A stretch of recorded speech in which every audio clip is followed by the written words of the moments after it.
sky daddy in the sky controlling me and telling me what to do. I don't want that. I want to control my destiny. All right. We're going to talk about New Age. Ooh. Yeah, we have a lot of history with that, don't we? Oh, yeah. But before we get into that, make sure you like for the algorithm. Like for the algorithm! If you haven't already. Okay, so as I was thinking about these questions, a thought came to me. New Age isn't really new. It's very much something from the past that is being implemented today, but it is the same thing, like the same exact thing. Like the whole evil eye thing. I don't know if you've seen like the little blue thing. Yeah. I'm very aware. Okay. Okay.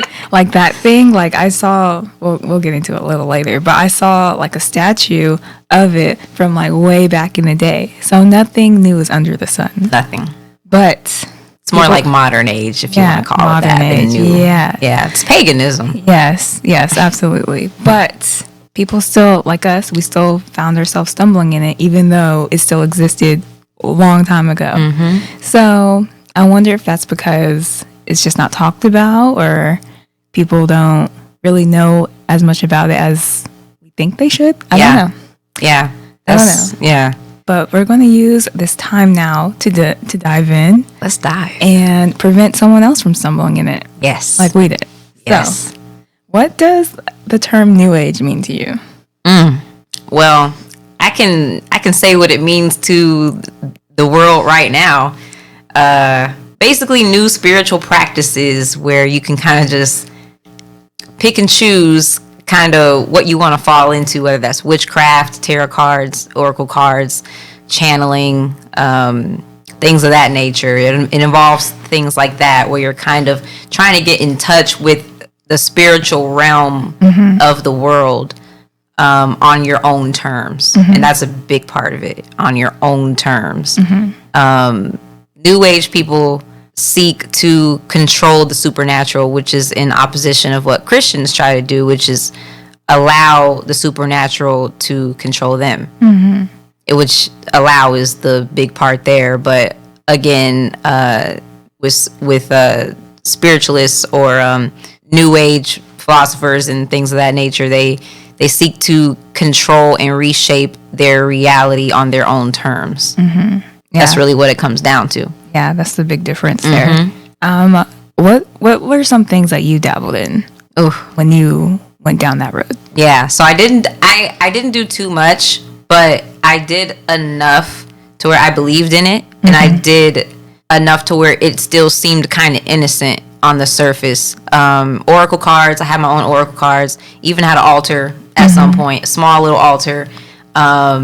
And I thought it was fine because I had things on that altar that were more personal instead of, I guess, what people would consider idols. But it was still idols at the end of the day. But I oracle cards, altar, I allowed people to, read my tarot cards. That I did that. Even learned about witchcraft a little bit because I thought maybe it was misunderstood until I went to scripture. Yeah. I was like that too, where I was kind of like, well, I mean, I don't see why you couldn't be a Christian witch. Like, I don't see. That was me. I mean, God made these objects, so it's okay. Oh, crystals too. I forgot to mention that I had crystals and would, soak them in the moon, soak them in the sun, and try to put energy in them and all that other kind of stuff. Yeah, that's crazy. Yeah, that's so wild. But I thought the same thing. That was my thoughts. Like, well, I mean, I don't really see a problem. I mean, because it seems like these witches, whatever, are just trying to do things in a more, I guess, I don't want to use the word healthy way, but do things in more of a natural way. Do things in more of a way where you can focus more on manifestation and making your life better. That's what it seemed like to me. And so that's when I made the connection at the time. I was like, well, this might not be too bad. Maybe, maybe this is a way I can connect back with God, where I do these things and I feel his presence again. Because for a while I was in a state where I couldn't feel him in my life anymore. And of course that was not true. He was always there, but because I couldn't physically feel him, and I was so empty from honestly all the sin I was partaking in at the time, I was so empty. I was like, I need a way to feel him again. Maybe this is the way. And so I dove into those things, and not realizing kind of what that would turn into. Yeah, the consequences. Yeah. Going into consequences. Yeah. What consequences did you reap from doing those things? So overall, the consequences, overall, I wasn't myself. Overall, I was acting out in ways that seemed like were out of my control. I was angry more. I was more emotional.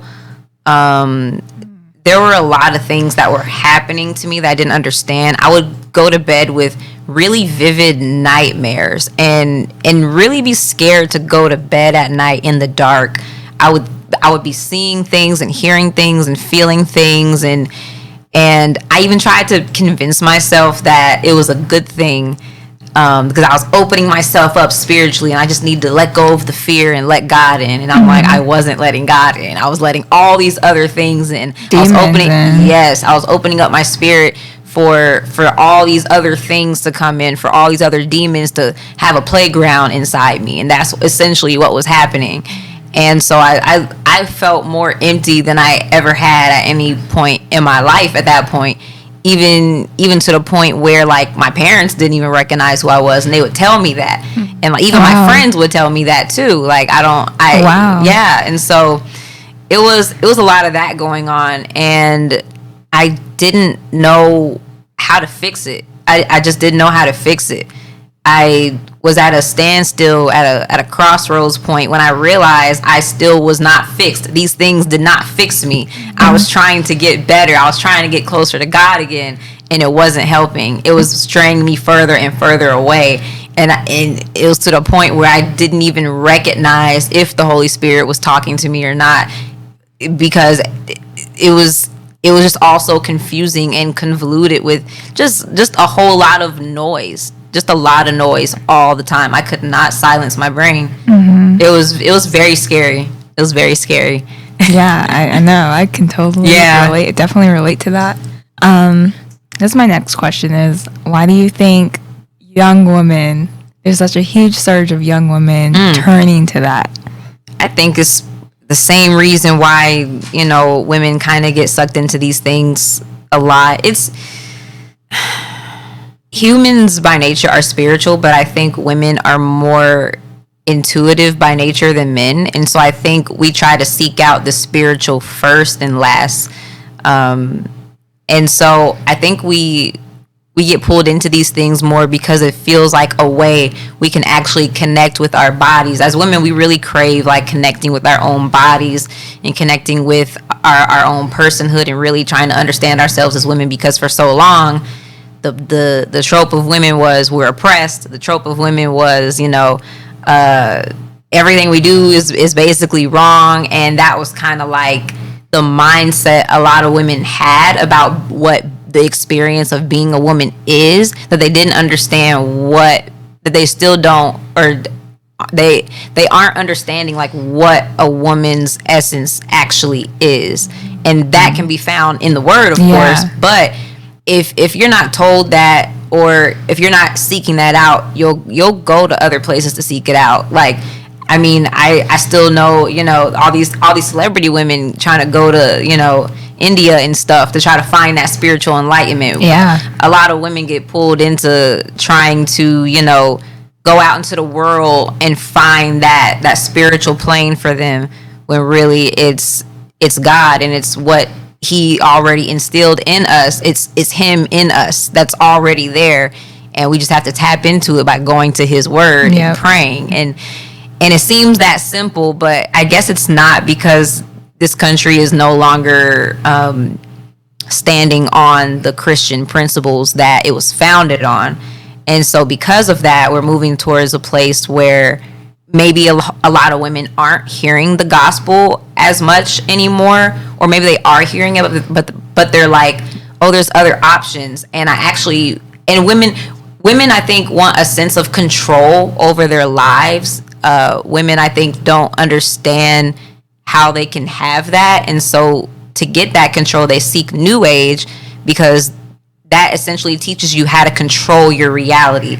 Whereas they see maybe Christianity and they're like, I don't want to be controlled by some man, what they call sky daddy in the sky. So disrespectful. But what they call sky daddy in the sky controlling me and telling me what to do. I don't want that. I want to control my destiny. I want that because men have always told me what to do, whatever. And that's subconsciously, probably in a lot of women, especially today, because we just seek to let go of all control. But they don't realize that behind New Age is Satan pulling all the strings, and with Christianity, God isn't making you do anything, but because of your commitment to him and because of your belief in him, he's changing your heart, and so you want to do more things of him. And so that's why I think essentially women are pulled into this more, because we're more spiritually intuitive than men probably, and also just the fact of we try to really exercise control over our space, and we're not sure how to do that. And because Christianity, like I said, isn't the foundational principles we stand on in the country anymore, now they're trying to shift over to other options. And so that's a good take. I like it. So when did you first become exposed to even the concept of New Age? I don't really know. Okay, probably. The term predictive programming? I don't. So predictive programming is basically putting certain visuals or messages in TV programming, and then over time you get used to that thing. I think maybe that's what was happening, because I don't remember a time where I was just like, oh my gosh, I'm exposed to it. Like this is what this is. I kind of always knew about it. I kind of always accepted it as part of like the culture. And I guess it's because like maybe it was a thing that you include in TV shows, and it was like a trope. It was like you know what I mean? Yeah. Like, I don't know, like you would always have like a ghost episode in like a Nickelodeon show or like a Cartoon Network show. You'd always have that. So I was like, okay, ghosts, part of the culture. People believe in ghosts. Okay. Or you would have like, sidekicks or mediums in TV shows, and it would be like a funny show, That's So Raven, for example, right? And so it was always part of the culture. So I think from that point, maybe it was like predictive programming for me, where I just accepted it as a thing that was normal. And so over time, it was kind of like I just accepted it as something that maybe I could be doing. Maybe I could dabble in it. If it's so normal, why would it maybe be considered bad? These people have good lives, and I'm sure most of these people are Christians. So like, why would I not be able to do this? So yeah, that makes sense. Because you see a lot of shows, movies that have, the Ouija boards. They have exactly like crystals somewhere sprinkled in somewhere. Even like during Halloween, they had like Halloween Town. What's that? Magic, Hocus witches, Pocus. Hocus Pocus. So you just see it. You're growing up watching it. You're like, oh, fun, cool. Yeah, cool. It's fun. It's cool. It's New Age. It's something I want to get into. Oh, witches are real. Oh, witches can do things like this. Oh, maybe I can do that. I can cast a spell too. Yeah, maybe I can do that. It feels like powerful. It feels like you're empowered. And so I think that's the appeal of it. Yeah, I think it always goes back to power. It always does. People don't want to admit it, but people love power. That's just, I think that's who we are as people. But yeah. Yeah, and I think a lot of women do turn to it because of what you said, like power. Maybe had a bad breakup and they're like, oh, well, I'm going to take my power back through this. Take my power back. Yes. Yep. Yeah. Yep. Or reclaim my time. Oh. Yes. Yeah. I definitely. Yeah. Wow, that's crazy. It's always said in different ways, but it essentially always goes back to power. Yeah, always. Definitely. So for someone who has a family member that is involved in New Age practices, occult practices, sorcery, all that kind of stuff, what advice would you give to the family member dealing with it? And what advice would you give them to, I guess, deal with their family member? Yeah. That's a tough one because it's so emotionally charged. Like, you want to see that person saved. Ultimately, you don't want to see them go down that path, especially when you know it comes with it. I would say, of course, prayer changes things. So always be praying for that person, especially if you love them. If you love them, you'll be praying for them, period. Prayer works. So prayer first and foremost. There are different ways you can approach it. I would say, depending on the family member, ultimately the direct approach of just telling them the truth and saying, this is going to ultimately lead to this. I want to see you saved, and Jesus can save you. Not in a weird standing on the street with a picket sign kind of way, but in a way where you're going to them in love and you're saying, like, I care about you, and I'm afraid about what I'm seeing from you right now, and I just want to let you know that there is another way, and you're not stuck here, and you don't have to succumb to these things because of the way you feel or because of something you experienced or whatever. And so I think that's a big part of it, is going to them in love, because I think as Christians, we are rightfully angry about a lot of things that are going on today. But I think we need to have a better understanding and a better approach when it comes to how we handle it, and remembering that love conquers all, and remembering that and going to them in that they will see that it will change hearts eventually. I do believe that.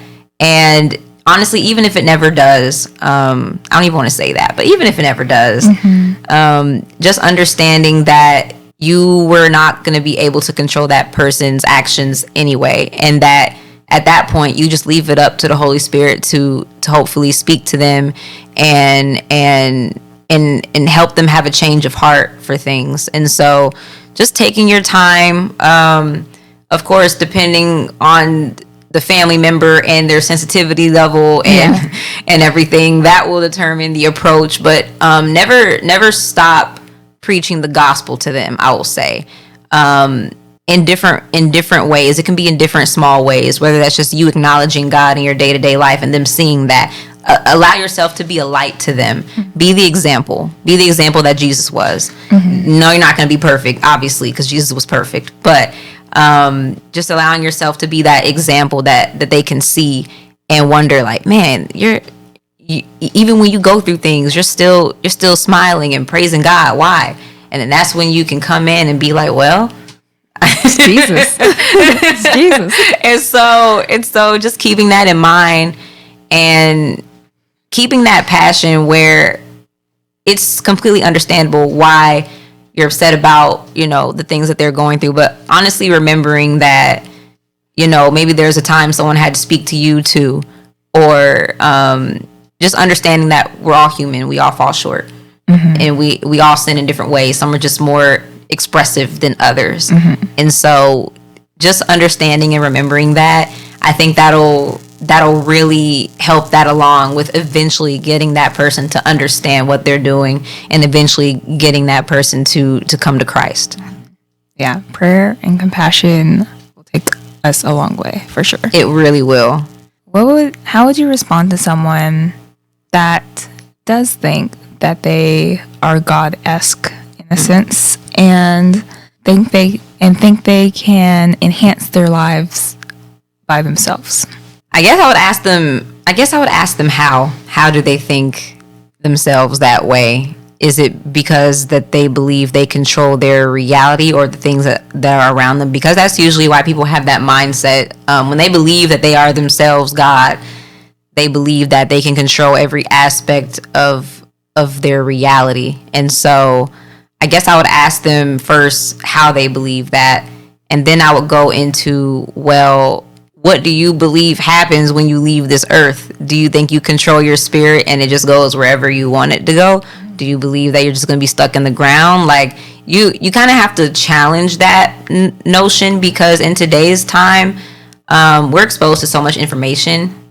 We're exposed to all the information in the world. We can access it at the drop of a dime. But because of us living in a microwave society, we don't always dive as deep as we need to into certain topics. And so therefore people pull out the talking points that sound the best and they use them, especially in podcasts. I see it all the time. Yeah. They say the thing and then someone challenges the thing and they're like, I didn't come up with anything after that. So because they might believe that, but they don't understand everything that entails or all the thinking that goes around the thing that they're trying to communicate. Yeah, exactly. And so with that, you have to I would just challenge that thinking, because oftentimes, like I said, they'll pull out those talking points and expect no one to question them. And so, yeah, that's pretty much how I would handle that. Because at the end of the day, like I said, you can't control how a person thinks, especially of themselves. You can't control how a person thinks of God. You can only be a witness, an example, a light, and give them the truth and help them see if their alignment is in alignment with the word, which is the truth. And the truth will always prevail. It just will, because it makes sense. And so as you start taking their line of thinking and applying it to the word, and they see it doesn't match, they'll be convicted.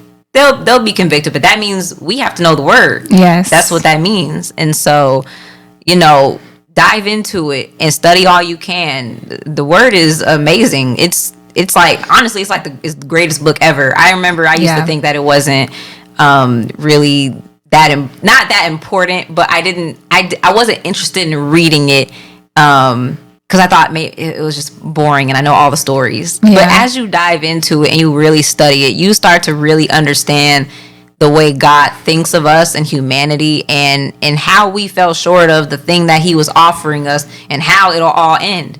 And it's the whole journey is amazing to see it all. And so really dive into your word and understand that, and just understand, like I said, you can't control how people think. Yeah, the Bible has so many details in it. Yes, just so many little details that you could just miss reading it through one time, and it might take the 10th time for you to be like, whoa. I literally have done that recently. There have been certain things that I think I was reading John chapter 1. I don't know. Jesus said something funny, and I started laughing, and I was like, I did not know he said it this way. Or maybe he didn't say it this way, but he said this, and I was just like, that is funny. I think he said, was he talking to the people in the? No, it was right before he flipped the tables. Yeah, it was. I think he was talking to Mary. And he said, what does this have to do with me, woman? Yes. Yeah. Yes. I was at the wedding. Yes. Thank you. Yes. She was like, there's no more wine. He's like, there's no more wine. So, okay. Why are you telling me? I was cracking up, and I forgot about that. And I was just like, I was reading it like it was a funny book. And I was really enjoying it. So I just really enjoy reading my word now, just in general. Yeah, I agree. Yeah. I agree. Okay. That was funny.